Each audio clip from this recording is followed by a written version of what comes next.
ధన సంపాదన కోసం మీ సుప్త చేతనాత్మక మనస్సుకున్న శక్తిని ఉపయోగించడం ఎలా? విశ్వ చైతన్య వారసులందరికీ విజయోస్తు. ఉన్న స్థితి నుండి ఉన్నత స్థితికి మారుతున్న మా ప్రియమైన మీ అందరికీ ది యూనిక్ పవర్ గ్రాటిట్యూడ్ తరపున శుభాభినందనలు తెలియజేసుకుంటున్నాము. మనం ఇప్పటి వరకు the power of your sub conscious mind లోని అద్భుతమైన రహస్యాలను నేర్చుకుంటున్నాము. మీలో గొప్ప నిధి ఉంది. మీ మనసు ఎలా పనిచేస్తుంది?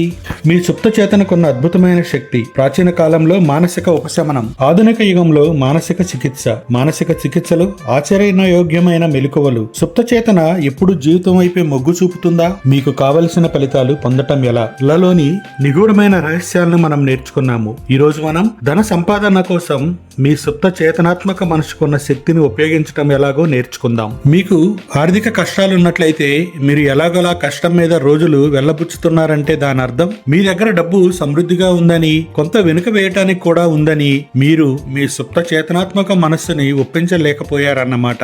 వారానికి కొన్ని గంటలు మాత్రమే పనిచేసే స్త్రీ పురుషులు ఘనంగా డబ్బు సంపాదిస్తున్నారన్న సంగతి మీకు తెలుసు. వారేం మరీ అతిగా కష్టపడటం లేదు. చెమటోడ్చి పనిచేస్తేనే మీరు ధనవంతులవుతారన్న కథను మీరు నమ్మకండి. అది నిజం కాదు. ప్రయాసపడకుండా జీవించే పద్ధతే ఉత్తమమైనది. మీరు ఇష్టపడి చేయాలనుకున్న పని చేయండి. అది కలిగించే ఆనందం కోసం, ఉద్వేగం కోసం పని చేయండి. 6 అంకెల జీతం తెచ్చుకుంటున్న లాస్ ఏంజల్స్ లోని ఒక ఎగ్జిక్యూటివ్ నాకు తెలుసు. ప్రపంచంలోని అందమైన ప్రదేశాలు చూడటానికి ఆయన గత సంవత్సరం 9 నెలల పాటు సముద్ర యాత్ర చేశాడు. అంత డబ్బు ఖర్చు పెట్టే హక్కు తనకుందని తన సుప్త చేతనాత్మక మనసుని ఒప్పించాడని ఆయన నాతో చెప్పాడు. తన కంపెనీలో తాను సంపాదిస్తున్న దానిలో 10% సంపాదిస్తూ కంపెనీ గురించి తనకన్నా బాగా తెలిసిన వాళ్ళు, బహుశా తనకన్నా బాగా నడపగలిగే వాళ్ళు ఉన్నారని ఆయన నాతో అన్నాడు. అయితే వాళ్ళకి ఎటువంటి గొప్ప కోరికలు గాని, సృజనాత్మకమైన ఆలోచనలు కానీ లేవు. వాళ్ళు సుప్త చేతనాత్మక మనసులో ఉన్న అద్భుతాల మీద వారికి ఎటువంటి ఆసక్తి లేదు. ధనం అనేది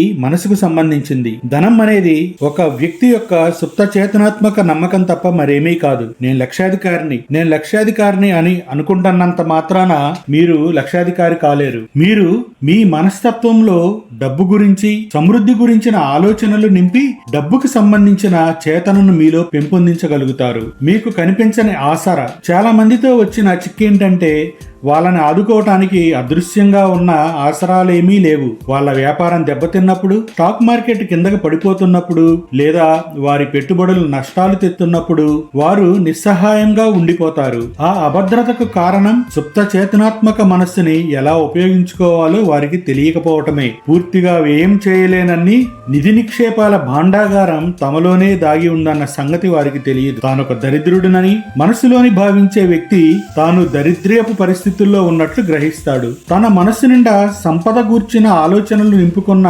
మరొకరికి అతనికి కావలసినవన్నీ అతని చుట్టూ ఉంటాయి. మనం కడుపేదగా జీవితాలు గడపాలని ఆ భగవంతుడు నిర్ణయించలేదు. మీ దగ్గర సంపద ఉండవచ్చు, మీరు కోరుకున్నవన్నీ ఉండవచ్చు, మీ అవసరాలకి మించి ఉండవచ్చు, పుష్కలంగా ఉండవచ్చు. మీ మనసు నుండి చెడు ఆలోచనలను తుడిపివేసి వాటి జాగాలో మంచి ఆలోచనలు నింపే శక్తి మీ మాటలకుంది. సంపద అనే చేతనను వికసింపజేసుకోవడానికి ఒక విలక్షణమైన పద్ధతి. ఈ అధ్యాయం చదువుతూ బహుశా మీరు అనుకుంటూ ఉంటారు, నాకు సంపద కావాలి, నేను విజయం సాధించాలి. మీరు ఇలా చేయండి. రోజుకి 3-4 సార్లు మీకు మీరు ఓ 5 నిమిషాల పాటు సంపద విజయం, సంపద విజయం, సంపద విజయం అని పునరుచ్చరించండి. ఈ పదాలకి బ్రహ్మాండమైన శక్తి ఉంది. మీలో దాగున్న ఈ ప్రబలమైన శక్తికి మీ మనసులో లంగరు వేయండి. ఆ తరువాత వాటి గుణం, స్వభావానికి సరిపడే పరిస్థితులు, స్థితులు మీ జీవితంలో ప్రకటించబడతాయి. మీరు నేను బాగా డబ్బున్న వాడిని అని అనటం లేదు. మీలో అంతర్లీనంగా ఉన్న నిజమైన శక్తుల మీద మీరు భరోసా పెట్టుకుంటున్నారు. సంపద అని మీరు అనటంలో మీ మనసులో ఏ సంఘర్షణ లేదు. అంతేకాదు, మీరు సంపదను గురించి ఆలోచించినప్పుడు మీలో సంపాదన అనే భావన ప్రబలుతుంది. సంపద అనే భావన సంపదను సృష్టిస్తుంది. అన్ని వేళలా దీన్ని మనసులో ఉంచుకోండి. మీ సుప్త చేతనాత్మక మనస్సు ఒక బ్యాంకు లాంటిది, ఒక రకంగా శాశ్వతమైన ఆర్థిక సంస్థ. మీరు దానిలో ఏం జమ చేసినా లేదా ఎటువంటి ఆలోచనలతో అని సంపదను గురించి కావచ్చు, లేదా దారిద్ర్యం గురించి కావచ్చు. దాని ముద్ర వేసిన అది దానిని ఎన్నో రెట్లు పెంచుతుంది. అందుకే మీరు సంపదనే ఎంచుకోండి. మీరు సంపద గురించి చేసే సంకల్పం ఎందుకు అపజయం పాలైంది? అనేక సంవత్సరాల నుంచి నేను అనేక మందితో మాట్లాడాను. వారంతా సాధారణంగా నాతో చెప్పే ఫిర్యాదు ఇదే. నేను ఎన్నో వారాలుగా, నెలలుగా నేను ఎంతో ధనవంతుడిని, ఐశ్వర్యవంతుడిని అని అంటున్నాను, అయినా ఏమీ జరగలేదు. అయితే వాళ్ళు నేను ఐశ్వర్యవంతుడిని, నేను ఎంతో ధనికుడిని అని అన్నప్పుడు వాళ్ళు తమ మనస్సులలో తమకు తామే అబద్ధాలు చెప్పుకుంటున్నారని భావించారని నేను గ్రహించాను. ఒక ఆయన నాతో అన్నాడు, నేను ధనవంతుడనని నేను అలసిపోయేటంత వరకు రూఢీగా అంటూ వచ్చాను. ఇప్పుడు పరిస్థితులు ఘోరంగా ఉన్నాయి. నేను ఆ మాటలన్నప్పుడు అవి నిజం కావని నాకు తెలుసు. ఆయన మాటలను సుప్త చేతనాత్మక మనస్సు తిరస్కరించింది. బయటకు ఆయన అన్నదానికి, లోపల తనకు కావాలనుకున్న దానికి వ్యతిరేకమైన ఫలితాలు వెలువడ్డాయి. మీరు చేసిన ప్రమాణానికి ఒక ప్రత్యేకత ఉండి అది మానసిక సంఘర్షణను కాని వాదనను కాని సృష్టించినప్పుడు అది అద్భుతమైన విజయం సాధిస్తుంది. ఈ వ్యక్తి చేసిన ప్రమాణాలు పరిస్థితులను పాడు చేశాయి, ఎందుకంటే ఆయనలోని లేమిని సూచించాయి. మీ సుప్త చేతన మీరు నిజంగా నిజం అని భావించి అనుభూతి చెందిన దాన్ని స్వీకరిస్తుంది, అంతేకాని మీ వ్యర్థ పదాలు, నిరర్ధక వాక్యాలు కాదు. సుప్త చేతన మనస్సు ప్రబలమైన ఆలోచనను, నమ్మకాన్ని మాత్రమే స్వీకరిస్తుంది. మానసిక సంఘర్షణ నుండి తప్పించుకోవటం ఎలా? ఈ సమస్య ఉన్నవారు సంఘర్షణను అధిగమించటానికి ఒక ఆదర్శవంతమైన మార్గం ఉంది. ఈ వ్యవహారానికి వాక్యాన్ని తరచుగా మననం చేసుకుంటూ ఉండండి. ముఖ్యంగా నిద్రపోయే ముందు. ప్రతి పగలు, రాత్రి నాకున్న అన్ని వ్యాపకాలలోనూ నేను అభివృద్ధి పొందుతూనే ఉన్నాను. ప్రతి పగలు, రాత్రి నాకున్న అన్ని వ్యాపకాలలోనూ నేను అభివృద్ధి పొందుతూనే ఉన్నాను. మీరు చేసే ఈ ప్రమాణం ఎటువంటి వాదనకు తావివ్వదు, ఎందుకంటే అది మీ సుప్త చేతనాత్మక మనస్సులో ఏర్పడ్డ ఆర్థిక లేమిని వ్యతిరేకించదు. తన అమ్మకాలు, ఆర్థిక పరిస్థితులు ఏమీ బాగాలేవంటూ ఒక బిజినెస్ మ్యాన్ నన్ను కలిశాడు. ఆయన ఎంతో విచారంగా ఉన్నాడు. ఆయనకు నేను సలహా ఇచ్చాను. తను తన ఆఫీసులో కూర్చొని ప్రశాంతంగా ఉంటూ, నా అమ్మకాలు ప్రతిరోజు పెరుగుతూ వస్తున్నాయి, నా అమ్మకాలు ప్రతిరోజు పెరుగుతూ వస్తున్నాయి అన్న వాక్యాన్ని మళ్ళీ మళ్ళీ అనుకోమన్నాను. ఈ వాక్యం కారణంగా ఆయన చేతనాత్మక మనస్సు, సబ్ కాన్షియస్ మనస్సు రెండూ కలిసి పనిచేశాయి. సరైన ఫలితాలు లభించాయి. ఖాళీ చెక్కుల మీద సంతకం పెట్టవద్దు. పని పూర్తి చేయడానికి తగినంత డబ్బు లేదు, డబ్బు సరిపోదు, నా ఇంటిని పోగొట్టుకున్నాను ఎందుకంటే నేను తీసుకున్న డబ్బు చెల్లించలేకపోతున్నాను లాంటి కథనాలను మీరు చెప్తున్నప్పుడు మీరు ఖాళీ చెక్కుల మీద సంతకాలు పెడుతున్నారన్నమాట. భవిష్యత్తు గురించి మీరు భయపడుతూ ఉంటే మీరు ఖాళీ చెక్కు రాస్తున్నట్టే కదా. ప్రతికూల పరిస్థితులను ఆకర్షిస్తున్నట్లే మీ సుప్త చేతనాత్మకమైన మనస్సు మీ భయాన్ని, మీ వ్యతిరేక వాక్యాన్ని మీ కోరికగా స్వీకరిస్తుంది. తన పద్ధతిలో మీ జీవితంలోకి అడ్డంకులు, ఆలస్యాలు, లేమి, పరిమితులు తీసుకురావడానికి ప్రయత్నిస్తుంది. మీ సుప్త చేతన మీకు చక్రవడ్డీ ఇస్తుంది. సంపద ఉందని భావించే వ్యక్తి ఖాతాలోకి మరింత సంపద వచ్చి చేకూరుతుంది. తన దగ్గర తక్కువ ఉందని భావించే వ్యక్తి ఖాతాలోకి మరింత తక్కువ మాత్రమే దొరుకుతుంది.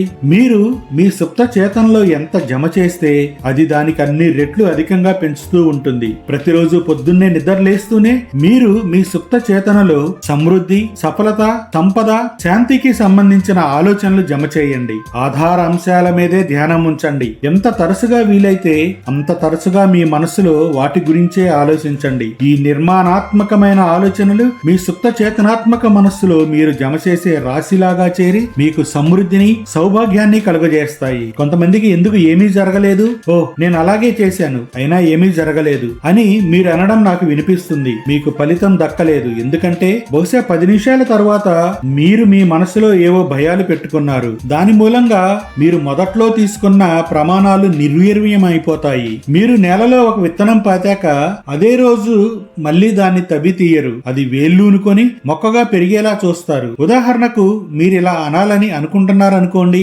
నేను డబ్బు చెల్లించే స్థితిలో లేను. దీనికన్నా నేను అన్న తర్వాత ఇంకా చెప్పే ముందు వాక్యాన్ని ఆపండి. దానిని అన్ని విధాలుగా నేను డబ్బు సంపాదించి సమృద్ధిని సాధిస్తాను లాంటి వాక్యంతో నిర్మాణాత్మకమైన వాక్యంగా మార్చండి. సంపదకు నిజమైన మూలం మీ సుప్త చేతనాత్మక మనస్సులో ఆలోచనలకు ఎప్పుడూ లోటు ఉండదు. దాని లోపల అంతులేని ఆలోచనలు మీ చేతనాత్మక మనస్సులోకి జేబులోని నగదు రూపంలో లెక్కలేనన్ని రీతుల్లో ప్రవహించటానికి సిద్ధంగా ఉంటాయి. స్టాక్ మార్కెట్ పైకి వెళ్ళినా కిందకు దిగినా లేదా పౌండ్లు స్టేరింగ్స్ కానీ డాలర్స్ విలువ పడిపోయినా ఈ ప్రక్రియ మీ మనసులోనే కొనసాగుతూనే ఉంటుంది. మీ సంపద నిజంగా ఎల్లప్పుడూ బాండ్లు, స్టాకులు, బ్యాంకుల్లోని డబ్బు మీద ఆధారపడి ఉండదు. బాండ్లు, స్టాకులు, బ్యాంకులోని డబ్బు ఇవన్నీ ప్రతీకలు. అయితే వీటి అవసరం, ఉపయోగం మాత్రం ఉంది. ఇవి కేవలం ప్రతీకలే. నేను గట్టిగా చెప్పదలుచుకున్న విషయం ఏమిటంటే మీరు మీ సుప్త చేతనాత్మక మనస్సు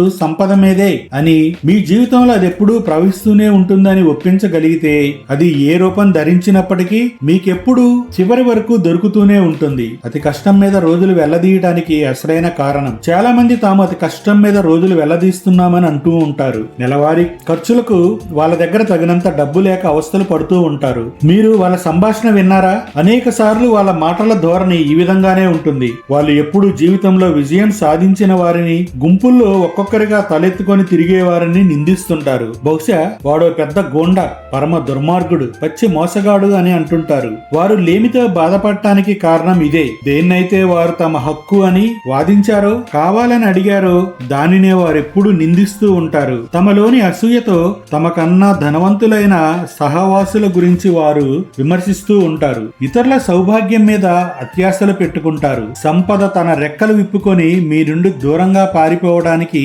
అత్యంత వేగవంతమైన మార్గం మీకన్నా అధిక సంపద ఉన్న వారిని నిందించటం, విమర్శించటం. డబ్బు సంపాదించడంలో ఒక సాధారణమైన అడ్డంకి. అనేక మంది జీవితాల్లో డబ్బు లేకపోవడానికి ఒక భావన కారణంగా ఉంటుంది. మనలో అధిక భాగం దీని గురించి అతి కష్టం మీద తెలుసుకుంటారు. అసూయే ఆ భావన. ఉదాహరణకి మీ వద్ద జమ చేయటానికి కొంచెం డబ్బే ఉన్నప్పుడు మీరు మీ పోటీదారు బ్యాంకులో డబ్బును పెద్ద మొత్తాలలో జమ చేయటం చూస్తే అది మీకు అసూయ కలిగిస్తుందా లేదా? అటువంటి భావనను మీరు అధిగమించాలంటే మీరు మీతో ఇలా చెప్పుకోండి: ఆహా, ఇది ఎంత బాగుందో! ఆయనకున్న సంపద చూస్తుంటే నాకెంతో సంతోషంగా ఉంది. ఆయన మరింత ధనవంతుడవ్వాలని మనసారా నేను కోరుకుంటున్నాను. ఈర్ష, అసూయలకు మనసులో తావివ్వటం వినాశనం కలిగిస్తుంది. ఎందుకంటే అది మిమ్మల్ని నెగటివ్ స్థితిలో ఉంచుతుంది. అందువలన సంపద మీ వైపుకే రావడానికి బదులు దూరంగా వెళ్లిపోతుంది. ఇంకొకరి సంపదని, సౌభాగ్యాన్ని చూసి మీకు కోపం వచ్చినా, సిరాకు కలిగిన ఆ క్షణంలోనే మీరు అన్ని విధాలుగా ఆయన మరింత సంపాదించాలని మనస్ఫూర్తిగా కోరుకోండి. మీ మనసులో ఉన్న ప్రతికూల ఆలోచనలను అది తుడిచిపెడుతుంది. మీ సుప్త చేతనాత్మకమైన మనసుకున్న ధర్మాన్ని అనుసరించి అధిక సంపద మీ వైపుకి ప్రవహింపజేస్తుంది. సంపదకున్న ఒక గొప్ప మానసిక అవరోధాన్ని తుడిచిపెట్టడం. ఎవరో అవినీతికి పాల్పడి డబ్బు చేసుకుంటున్నాడని మీరు అతని గురించి విచారించకండి, బాధపడకండి. మీ అనుమానం నిజమే అయితే ఆ వ్యక్తి తన మనోధైర్యానికి వ్యతిరేకంగా ఉపయోగిస్తున్నాడన్న విషయం మీకు తెలుసు. కాలక్రమాన మనసు యొక్క నియమం అతనిలో పరిణామం తీసుకువస్తుంది. ఇంతకు ముందు చెప్పిన కారణాల వలన మీరు మాత్రం అతన్ని విమర్శించకండి. అందులో జాగ్రత్త వహించండి. ఒక్కటి గుర్తుంచుకోండి: మీ సంపదకు అడ్డు, అవరోధం మీ సొంత మనసులోనే ఉన్నాయి. మీరు ఆ అవరోధాన్ని తొలగించగలరు. ప్రతి ఒక్కరిలో మంచి మానవ సంబంధాలు ఏర్పరచుకోవడం ద్వారా దీన్ని మీరు సాధించగలుగుతారు. నిద్రపోండి, లక్ష్యాధికారి కండి. ప్రతిరోజు నిద్రపోయే ముందు ఒక పద్ధతి పాటించండి. సంపద అనే పదాన్ని మళ్లీ మళ్లీ ఉచ్చరించండి. నెమ్మదిగా, సులభంగా, అనుభూతితో జోలపాట పాడినట్లు దానిని మళ్లీ మళ్లీ చేయండి. సంపద అనే ఒక్క పదం ఉచ్చరిస్తూనే నిద్రపోవడానికి ప్రయత్నించండి. ఫలితాన్ని చూసి మీరే ఆశ్చర్యపోతారు. డబ్బుకి ఒక మంచు తుఫానులా పుష్కలంగా మీ మీదకి దాడి చేస్తుంది. మీ సుప్త చేతనాత్మకమైన మనసుకున్న అద్భుతమైన శక్తికి ఇది మరో ఉదాహరణ. మీ మనసుకున్న శక్తులతో లాభం పొందండి. అతి సులభమైన మార్గంలో ధనికుడిని అవుదామన్న నిర్ణయం తీసుకోండి. మీ సుప్త చేతనాత్మక మనస్సు సాయంతో అది సాధించండి. చెమటోడ్చి ఎంతో శ్రమపడి సంపదను సమకూర్చుకోవటం శ్మశానంలో అత్యధిక ధనవంతుడు అవటం లాంటిది.